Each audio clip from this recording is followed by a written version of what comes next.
Oke, Assalamualaikum warahmatullahi wabarakatuh. Perkenalkan, saya Kansa Tapsita dari Universitas Nasional dengan NPM 2234034160005. Di sini saya akan menjelaskan tentang resume teori akuntansi, aset kewajiban, dan pendapatan. Video ini saya buat untuk tugas satu teori akuntansi. Di sini ada aset. Aset sendiri merupakan elemen neraca pembentukan informasi semantik yang berupa posisi keuangan dan merepresentasi potensi jasa fisis dan non-fisis yang memampukan badan usaha untuk menyediakan barang dan jasa. Aset adalah manfaat ekonomi masa datang yang cukup pasti yang diperoleh atau dikuasai oleh suatu entitas sebagai hasil transaksi atau kejadian masa lalu.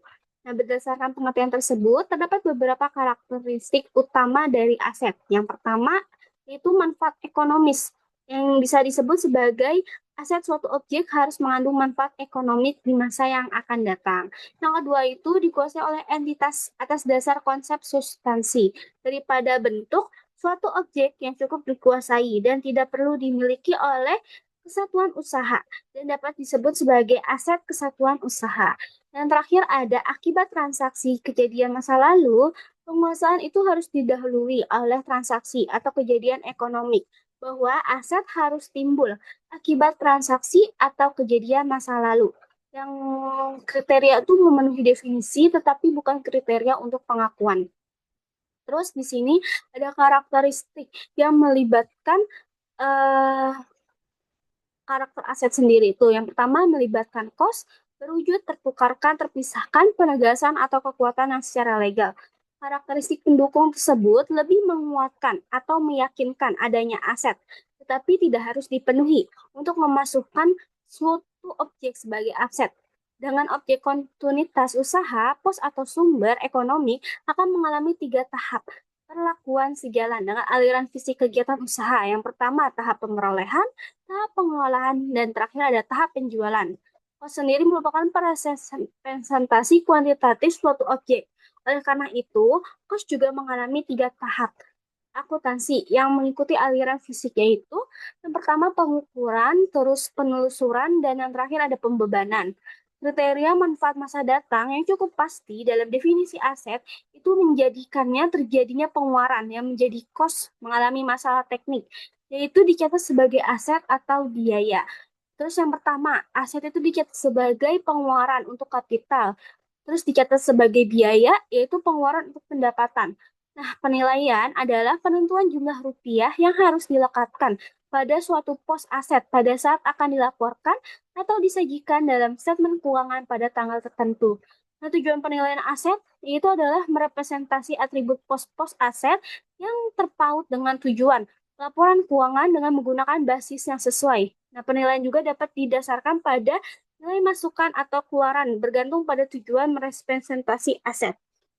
Terus di sini ada kewajiban. Nah, kewajiban sendiri itu pengorbanan manfaat ekonomi masa yang datang yang cukup pasti yang timbul dari keharusan. Sekarang suatu entitas juga mentransfer aset atau menyerahkan jasa kepada entitas lain di masa yang datang sebagai akibat dari transaksi atau kejadian masa lalu. Nah, kewajiban mempunyai tiga karakteristik utama, yaitu yang pertama pengorbanan manfaat ekonomi masa datang, kedua menjadikan keharusan sekarang, yang terakhir ada timbul akibat transaksi atau kejadian masa lalu.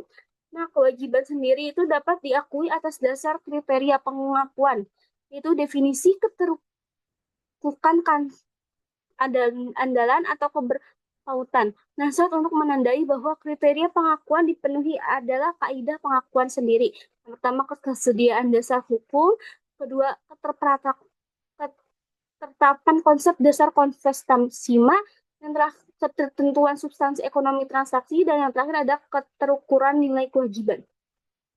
Terus kewajiban yaitu diskon dan premium obligasi merupakan jumlah rupiah penyesuaian bunga nominal untuk mendapatkan bunga efektif. Kewajiban nometer berupa keharusan menyerahkan barang atau jasa itu masih memenuhi definisi kewajiban.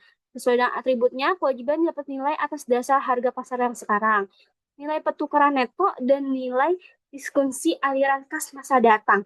Nah, kewajiban juga dapat dinyatakan lenyap dan diakui dari catatan bila debitur telah yang pertama membayar kreditor dan terbebas dari semua keharusan yang melekat pada kewajiban. Dan yang kedua itu dibebaskan secara hukum sebagai penanggung utang utama oleh keputusan pengadilan atau kreditor. Nah, kewajiban juga tidak lenyap dengan sendirinya.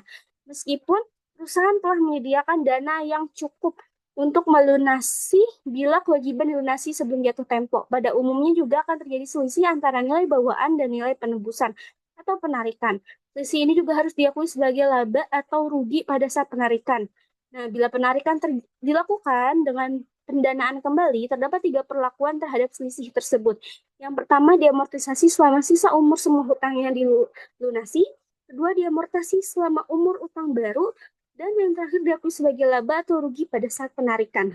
Terus, sini ada utang terkonvensi, yaitu menimbulkan masalah akuntansi karena dua sifat yang melekat padanya, yaitu sebagai kewajiban dan ekuitas. Nah, masalah teoritis yang ditimbulkan adalah apakah pada saat pengakuan pertama kali komponen utang dan komponen hak konveksi atau ekuitas itu dipisahkan. Pendukung pemisah berargumen bahwa hak konversi dapat dinilai karena hak tersebut tidak berbeda dengan hak beli saham. Sementara itu, pendukung utang semata-mata berpendapat bahwa karakteristik juga tidak dapat dipisahkan dan implementasi akan mengalami kesulitan teknis. Pembebasan substansi adalah suatu keadaan yang dicapai pada saat debitur telah menempatkan kas atau aset lainnya ke perwalian yang ditunjukkan semata-mata untuk pelunasan utang tertentu dan tidak dapat tertarik kembali. Dan pada saat itu juga dapat dipastikan bahwa debitur tidak lagi harus melakukan pembayaran karena dana yang terkumpul dan aliran kas dari aset tersebut cukup untuk menutup pokok pinjaman dan bunga.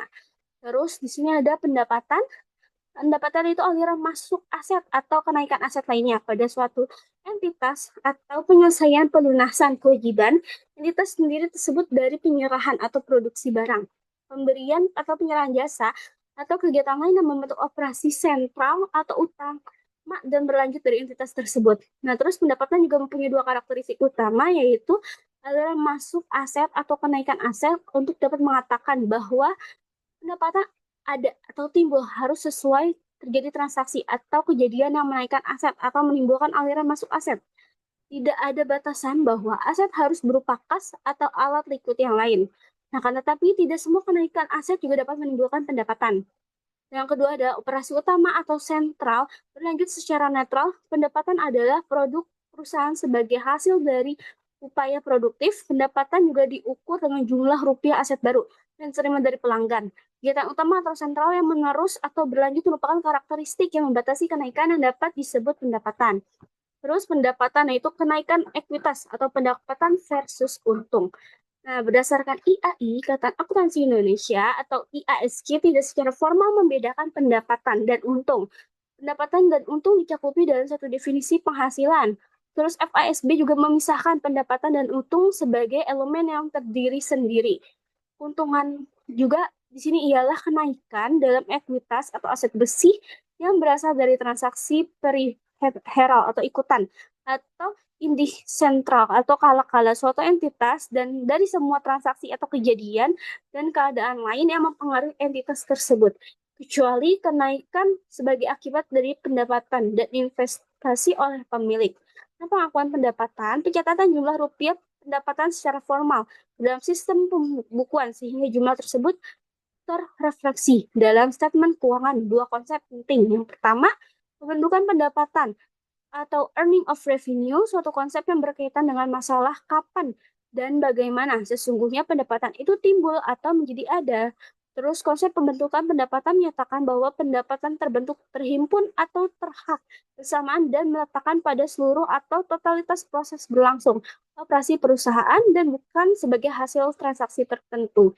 Terus realisasi pendapatan, yaitu pendekatan transaksi dengan konsep realisasi. Pendapatan baru dapat dikatakan terjadi atau terbentuk pada saat terjadi kesepakatan atau kontrak dengan pihak independen atau pembeli untuk membayar produk, baik produk telah selesai dan diserahkan ataupun produk dibuat sama sekali. Nah, berdasarkan konsep realisasi, pendapatan sebenarnya itu terjadi akibat transaksi tertentu, yaitu transaksi penjualan dan kontrak. Terus di sini ada saat pengakuan pendapatan saat pengakuan itu bisa diartikan sebagai pendapatan. Yaitu kedua kriteria pengakuan itu dipenuhi berbagai gagasan. Yang pertama saat kontrak penjualan, terus selama proses produksi secara bertahap, terus saat produksi selesai, saat penjualan, saat keser kumpul, atau saat pengakuan penjualan jasa. Nah, sejalan dengan pengakuan pendapatan pada perusahaan perdagangan atau pemanufakturan, pedoman umum yang pertama saat jasa telah dilaksanakan atau dikonsumsi. Yang kedua itu selama proses pelaksanaan secara bertahap. Yang ketiga saat pelaksanaan jasa selesai sepenuhnya. Yang terakhir ada saat kas itu terkumpul. Nah, prosedur pengakuan pendapatan yaitu kebijakan akuntansi perusahaan yang menetapkan kapan suatu penjualan dianggap secara teknis telah terjadi, sehingga memicu pencatatan jumlah rupiah penjualan tersebut. Kebijakan ini juga biasanya dituangkan dalam buku pedoman akuntansi atau accounting manual. Sekian penjelasan dari saya mengenai pengertian aset, kewajiban, dan pendapatan berdasarkan teori akuntansi. Kurang lebihnya mohon maaf. Wassalamualaikum warahmatullahi wabarakatuh.